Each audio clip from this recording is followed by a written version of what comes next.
Sunday, April 9th.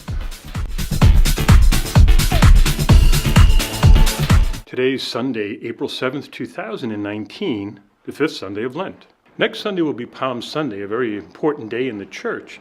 And I think a lot of people value Palm Sunday in ways that maybe we haven't estimated or understood. Now, on the previous calendar, Palm Sunday and Passion Sunday were two different Sundays.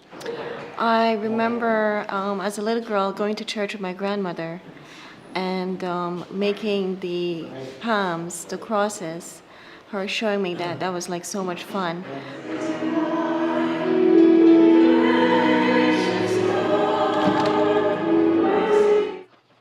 Okay, so Father Benedict's saying the 8 a.m. Mass right now, and I'm going to go record his homily for him. Let Sunday begin.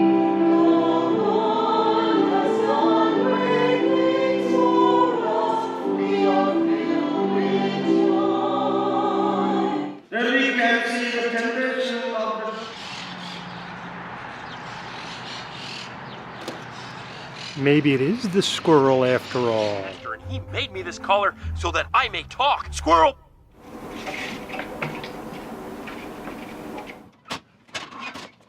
I'm pretty sure it's the squirrel, and I think he's just been like kind of messing with me because I can hear him. I just haven't seen him yet. I must have scared him off, but I definitely heard him up here again. So I think I'm gonna have to bring that little trap from outside up here.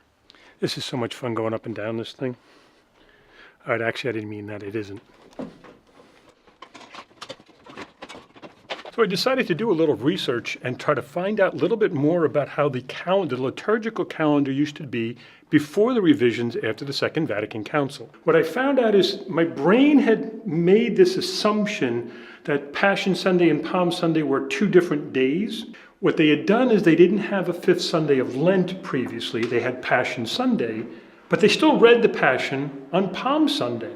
So while there were two different Sundays with different titles, they still were basically the same. The reading of the whole triumphal entry of Jesus at the beginning of Mass and the recounting of the Passion during Mass. In fact, what was called Passion Sunday, they didn't read the Passion. It wasn't read. It just began the week we called Passion Tide. So in any case, the pattern that we currently follow is the same pattern. They just had different titles for the Sundays in the past.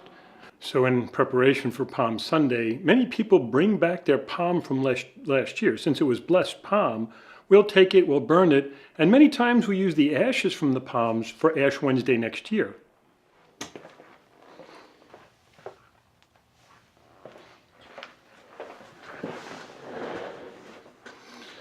So today I'm just doing a brief preparation for the coming celebration of Palm Sunday. In my mind, at times, I have conflated the old and the new, and I've forgotten a few things. And so it's good for me to remind myself in preparation for celebration of this big and beautiful feast that's coming up. Now, for some reason in my mind, I had believed that there were two different Sundays for this in the past.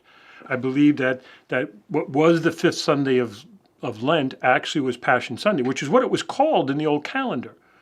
And I just thought the two were separated, but they really weren't. Passion Sunday was given to us as a way of beginning Passion Tide, but it really wasn't when we recounted the Passion. That was always on the same weekend that we did Palm Sunday. I have the old missal. Hold on a second. I'll show you what I mean. So anyhow, in the old calendar, when you take a look at it, that's what it says. But when you take a look at the readings, that's the important part, because the readings show you what we're actually doing. So Passion Week would begin on Passion Sunday, and that would be basically what was the fifth Sunday of Lent until Palm Sunday, which was the following week. Same pattern that we're following now. Traditionally, Passion Sunday would be the week where we covered all the statues and the crucifixes. Everything in the church got covered. If you look in the rubrics, we are still allowed to do that on the fifth Sunday. Now, we haven't done it here in the parish pretty much only because we don't have any coverings for the statues themselves. But that's still permitted to do that, and many churches do. See, with Passion Tide, we started to see that we're getting closer. And as we're getting closer to Holy Week, as we're getting closer to Easter, we started to up our game a little bit. And really what was supposed to start happening, especially on Palm Sunday / Passion Sunday, is that we're supposed to enter into the beauty of Holy Week by recounting this triumphal entry and then how quickly the people turned on him. For many people now, I think it has been reduced to fiddling with palm and trying to make little crosses. I always received the palms and, made the cross with the palms, but Palm Sunday, yeah, it was a great day because we were able to get the palms. And then while I was supposed to be actually listening to the sermon, I was in the pew making crosses, the palm crosses. Okay, so I will make a little confession here. My recollections of Palm Sunday were basically what most people say. We were handed palms, we had a longer mass, we fiddled with the palm all during mass, trying to make little things out of them and little crosses and... Always went to mass on it, had dinner with family, and then some other family members would use the palms to make some crosses and everything. Making crosses out of the palms. Yeah, that's my memory. My memory of Palm Sunday is always trying to make the cross in the pew while Mass was going on as a child. But certainly, Palm Sunday was always meant to highlight for us the beginning of a very important time of year. The Passion should introduce to us this whole salvific act of Jesus on the cross. But to take it, to get to know my Lord and Savior a little better, to enter into that act that he did for my salvation, that horrific act, that scandalous act of the cross. Yeah, I can't ever go back to not seeing Palm Sunday as the beginning of something great. Sometimes I think that having changed the titles. We went back to calling the fifth Sunday of Lent the fifth Sunday of Lent and no longer called it Passion Sunday, beginning Passion Week, Passion Tide. I think that further separated our minds from what we're doing, what we're getting ready to do. And so Passion Week even had its own character, and now that kind of has been played down a little bit. Maybe putting those coverings back on the statues and the crosses is not a bad idea as a way of recapturing something that has been lost. I always go to Mass on Palm Sunday. And when we were doing the exchange and the piece, rather than shaking someone's hand, I would take the palm crosses and I had people lining up so that I could make palms for them. My biggest memory is just the church being filled up with people and holding palms and just waving them. And I do wonder how many people are going to say Palm Sunday is about getting my palm and making little crosses. And how many people will say, Palm Sunday is my opportunity to grow closer to God?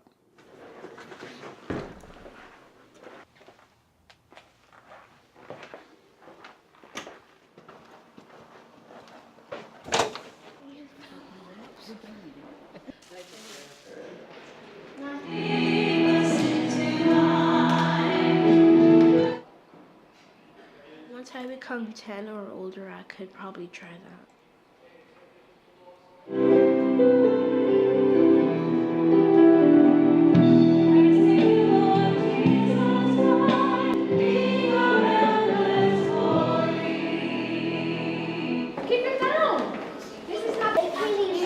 Why do you have a camera? Está bien, muy bien. The wonderful welcoming of Jesus Christ into the land of Jerusalem. Therefore, we commemorate and will celebrate together the same day, the same time, the same station. All right, so here I am minding my own business, and I hear him up there again.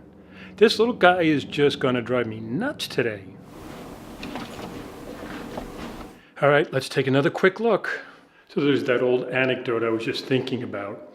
There was a pastor who was having trouble getting squirrels out of his attic. So he called the exterminator, and the exterminator said to him, "Come on, Father, you should know better than that." Priest says, "What do you mean?" He said, "Just confirm him. You'll never see him again." I'm pretty sure it's the squirrel, and I think he's just been kind of messing with me because I can hear him. I just haven't seen him yet. But I'm pretty sure I'm going to see him soon. There he is. I just saw him. It was the squirrel. He's all the way in the back there. We have a squirrel. You found it? I just saw him, yeah. Two experts working on this. We're going to catch this guy sooner or later. We're going to get this little guy. Yes. All right, so I went and I got the trap. We're going to really try to do this now. See if we can entice him into this thing. So Father Benedict is going to get some bait to put in it. All right, we're doing our best here. We're going to try to catch this little guy. I'll get rid of him soon. We're working on it. All right, so my little squirrel friend hopefully will be taken care of soon. We put the trap up there. Father Benedict and I are on a mission. However, this guy's pretty crafty, so we'll see if he falls for our bait. John in his natural habitat. Trust me, folks, he never stops. This will go on for hours. All right, so it's time for the 5 p.m. Mass. I'm going to get myself ready, and I'll keep you in my prayers. God bless.